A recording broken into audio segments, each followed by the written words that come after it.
मैं Amita next vision के YouTube platform पर आपका हार्दिक अभिनंदन करती हूँ। दोस्तों, आज हम 10 मई 2020 का करंट अफेयर डिस्कस करने वाले हैं। 10 मई 2020 का करंट अफेयर डिस्कस करने से पहले देखते हैं कि 10 मई की इतिहास के पन्नों में क्या महत्वपूर्ण बातें रही हैं। तो आइए देखते हैं 10 मई की इतिहास के पन्नों में महत्वपूर्ण बातें।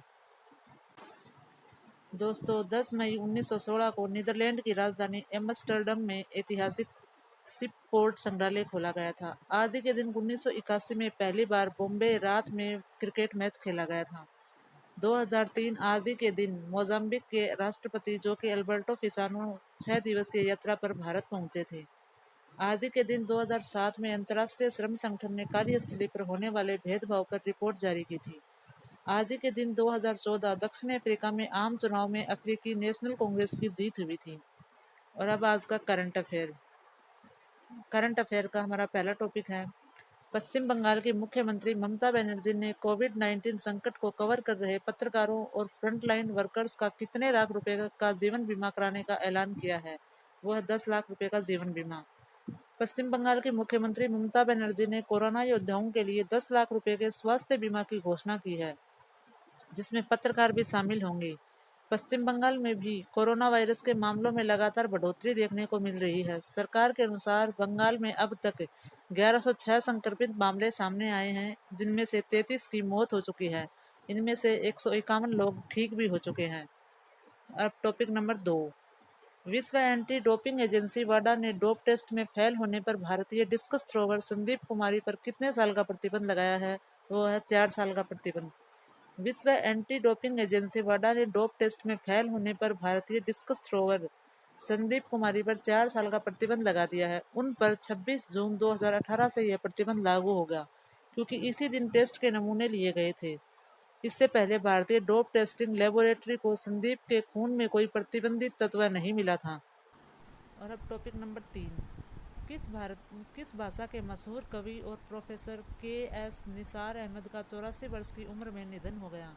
वो है कन्नड़ भाषा के.एस. निसार अहमद का जन्म 5 फरवरी 1936 को बेंगलुरु के ग्रामीण जिले के देवनहल्ली नामक शहर में हुआ था। उनका पूरा नाम कोकरे होसहल्ली शेख हैदर निसार अहमद था। के.एस. निसार अहमद अपनी नित्योत्सव कविता के कारण कर्नाटक सहित में काफ़ी जगह प्रसिद्ध थे। वे साल 2007 में शिवमोगा में आयोजित कन्नड़ साहित्य सम्मेलन में 73वें अध्यक्ष भी थे। के.एस. निसार अहमद को वर्ष 1981 में राज्योत्सव पुरस्कार और वर्ष 2008 में पद्मश्री पुरस्कार से सम्मानित किया गया था। और अब टॉपिक नंबर 4। हाल ही में किस राज्य में कोविड-19 संक्रमण को रोकने के लिए ठीकरी पहरा का उपयोग किया जा रहा है? वो है पंजाब और हरियाणा। यह पंजाब और हरियाणा में प्रचलित सामुदायिक पुलिसिंग प्रथा है। इसके तहत गांव के एक या एक से अधिक व्यक्तियों द्वारा गांव में रात के समय पहरा दिया जाता है, जिससे कोई संदिग्ध व्यक्ति गांव में प्रवेश न कर सके। यह परंपरा 2 दशक से अधिक समय के बाद फिर से प्रचलन में आई है। अब टॉपिक नंबर 5। हाल ही में विज्ञान और इंजीनियरिंग अनुसंधान बोर्ड ने कोविड-19 महामारी को नियंत्रित करने हेतु इसके गणितीय मॉडल और अभिकलनात्मक पहलुओं के अध्ययन के लिए किस योजना के तहत 11 परियोजनाओं को मंजूरी दी है? तो वो है मैट्रिक्स योजना। विज्ञान और इंजीनियरिंग अनुसंधान बोर्ड द्वारा इस योजना के तहत मंजूर किए गए अधिकांश अध्ययनों का उद्देश्य कोविड-19 से जुड़े विभिन्न पहलुओं के संदर्भ में गणितीय मॉडल तैयार करना है। इसमें जनसंख्या की विविधता, गैर लक्षणों वाली संक्रमित आबादी की भूमिका, प्रवास और क्वारंटीन, सोशल डिस्टेंसिंग और लॉकडाउन का प्रभाव, सामाजिक आर्थिक कारक आदि शामिल हैं। इस अध्ययन के तहत एक प्रचलित अनुमान प्रक्रिया के माध्यम से कोविड-19 के प्रसार और इनकी रोकथाम हेतु अपनाए गए प्रयासों के प्रभाव की समीक्षा की जाएगी। अब टॉपिक नंबर 6। किस राज्य सरकार ने 4 मई 2020 को ग्रामीण क्षेत्रों में श्रमिकों के लिए रोजगार उत्पन्न करने के उद्देश्य से 3 श्रम गहन कार्यक्रमों की शुरुआत की है? वो है झारखंड की सरकार ने। झारखंड सरकार ने ग्रामीण क्षेत्रों में श्रमिकों के लिए रोजगार उत्पन्न करने के उद्देश्य से 3 श्रम गहन कार्यक्रमों बिरसा हरित ग्राम योजना, नीलांबर पीतांबर जल समृद्धि योजना और वीर शहीद पोतो वो खेल विकास योजना की शुरुआत की है। इन योजनाओं के माध्यम से राज्य में लौट रहे 6 लाख मजदूरों को भी रोजगार उपलब्ध होगा। मुख्यमंत्री हेमंत सोरेन ने प्रोजेक्ट भवन में आयोजित कार्यक्रम में कहा कि इन योजनाओं की मदद से करीब 25 करोड़ मानव कार्य दिवस का इंतजाम होगा। और अब टॉपिक नंबर 7। किस राज्य सरकार ने हाल ही में कोरोना वायरस को फैलने से रोकने के लिए लगाए गए लॉकडाउन के कारण परेशान लोगों को राहत देने के लिए 1610 करोड़ रुपए के पैकेज की घोषणा की है? वह कर्नाटक की सरकार ने। राज्य सरकार ने किसानों, लघु, कुटीर और मध्यम उपक्रमों, हथकरघा बुनकरों, फूलों की खेती करने वाले धोबियों, नाइयों, ऑटो और टैक्सी चालकों समेत अन्य को ध्यान में रखते हुए इस राहत पैकेज का ऐलान किया है। कर्नाटक सरकार ने 11% आबकारी उत्पाद शुल्क वृद्धि की घोषणा की, जो बजट में घोषित 6% की वृद्धि के अतिरिक्त है। सरकार ने उनकी समस्याओं को समझते हुए फसल के नुकसान के लिए 25,000 रुपये प्रति हेक्टेयर का मुआवजा देने की घोषणा की है।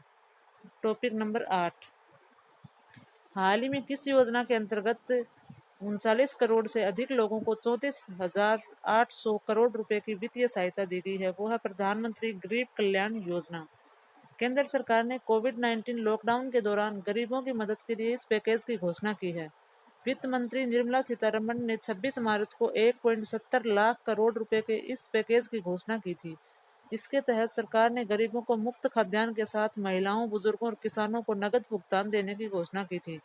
वित्त मंत्रालय ने एक बयान में कहा कि पैकेज बांटने की केंद्र और राज्य सरकारें नियमित निगरानी कर रही हैं। टॉपिक नंबर 9, रक्षा मंत्री राजनाथ सिंह ने सैन्य इंजीनियरिंग सेवा में कितने पदों को समाप्त करने का प्रस्ताव को मंजूरी दी है? वो 9,304 पद। रक्षा मंत्रालय द्वारा यह फैसला लेफ्टिनेंट जनरल डीबी की सिफारिशों के अनुरूप लिया गया है। लेफ्टिनेंट जनरल शेखटकर की समिति ने सशस्त्र बलों की युद्ध क्षमता और असंतुलित रक्षा व्यय को संतुलित करने के उपाय का सुझाव देते हुए यह प्रस्ताव रखा था। रक्षा मंत्रालय ने एक बयान में कहा कि MES के इंजीनियर इन चीफ के प्रस्ताव के आधार पर समिति द्वारा की गई सिफारिशों के अनुसार मूल और औद्योगिक कर्मचारियों के कुल 13,157 रिक्त पदों में से MES के में 9,304 पदों को समाप्त करने की मंजूरी दी गई है। और अब टॉपिक नंबर 10, केंद्र सरकार के अनुसार विदेश में फंसे भारतीयों को वापस लाने के लिए किस मिशन के तहत 7 से 13 मई के दौरान 64 उड़ानें संचालित की जाएंगी? वो है ऑपरेशन वंदे भारत मिशन। भारत सरकार ने कोरोना संकट के कारण विदेशों में फंसे भारतीयों को लाने के लिए वंदे भारत मिशन की शुरुआत की है। इसके लिए एयर इंडिया और इसकी सहायक कंपनी एयर इंडिया एक्सप्रेस 12 देशों में फंसे 14,800 भारतीयों को वापस लाने के लिए 64 उड़ानों का संचालन करेगी। दोनों कंपनियां वंदे भारत मिशन के तहत काम करेंगी। आदेश में कहा गया कि दिल्ली हवाई अड्डे आने वाले यात्रियों को पहुंचने की तारीख से 14 दिन पृथकवास में रखा जाएगा, जिसके लिए उन्हें स्वयं भुगतान करना होगा। और अब आज के current affair quiz. Question number 1, पश्चिम बंगाल की मुख्यमंत्री ममता बनर्जी ने कोविड-19 संकट को कवर कर रहे पत्रकारों और फ्रंटलाइन वर्कर्स का कितने लाख रुपए तक का जीवन बीमा कराने का ऐलान किया है? तो वह 10 लाख रुपए।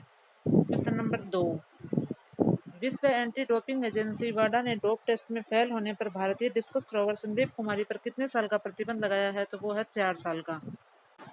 क्वेश्चन नंबर 3, किस भाषा के मशहूर कवि और प्रोफेसर KS निसार अहमद का 84 वर्ष की उम्र में निधन हो गया? वो है कन्नड़ भाषा के कवि। क्वेश्चन नंबर 4, हाल ही में किस राज्यों में कोविड-19 संक्रमण को रोकने के लिए ठीकरी प्रहरा का उपयोग किया जा रहा है? वो है पंजाब और हरियाणा की सरकार।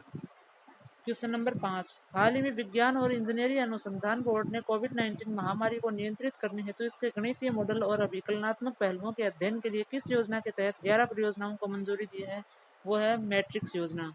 क्वेश्चन नंबर 6, किस राज्य सरकार ने 4 मई 2020 को ग्रामीण क्षेत्रों में श्रमिकों के लिए रोजगार उत्पन्न करने के उद्देश्य से 3 श्रम गहन कार्यक्रमों की शुरुआत की है? वो है झारखंड की सरकार। क्वेश्चन नंबर 7, किस राज्य सरकार ने हाल ही में कोरोना वायरस को फैलने से रोकने के लिए लगाए गए लॉकडाउन के कारण परेशान लोगों को राहत देने के लिए 1610 करोड़ रुपए के पैकेज की घोषणा की है? वो है कर्नाटक की सरकार। क्वेश्चन नंबर 8, हाल ही में किस योजना के अंतर्गत 39 करोड़ रुपए से अधिक लोगों को 34,800 करोड़ रुपए की वित्तीय सहायता दी गई है? वो है प्रधानमंत्री गरीब कल्याण योजना। क्वेश्चन नंबर 9, रक्षा मंत्री राजनाथ सिंह ने सैन्य इंजीनियरिंग सेवा में कितने पदों को समाप्त करने के प्रस्ताव को मंजूरी दी है? वो है 9,304 पद। क्वेश्चन नंबर 10, केंद्र सरकार के अनुसार विदेश में फंसे भारतीयों को वापस लाने के लिए किस मिशन के तहत 7 से 13 मई के दौरान 64 उड़ानें संचालित की जाएंगी? वो है ऑपरेशन वंदे भारत मिशन। अगर आपको हमारा ये वीडियो पसंद आया है तो इसको लाइक करें, हमारे चैनल को सब्सक्राइब करें। इस वीडियो की पीडीएफ चाहिए तो नीचे दिए गए व्हाट्सएप नंबर पे मैसेज कर सकते हैं। हमारे चैनल से संबंधित कोई सुझाव देना चाहते हैं तो नीचे दी गई मेल आईडी में मेल भी कर सकते हैं। और आप प्ले स्टोर में जाकर हमारा दा गुरुजी ऐप भी डाउनलोड कर सकते हैं। इससे संबंधित कोई समस्या आ रही है तो आप हमारे दिए गए व्हाट्सएप नंबर पर मैसेज कर सकते हैं या दी गई मेल आईडी पे मेल भी कर सकते हैं। धन्यवाद। जय हिंद, जय भारत।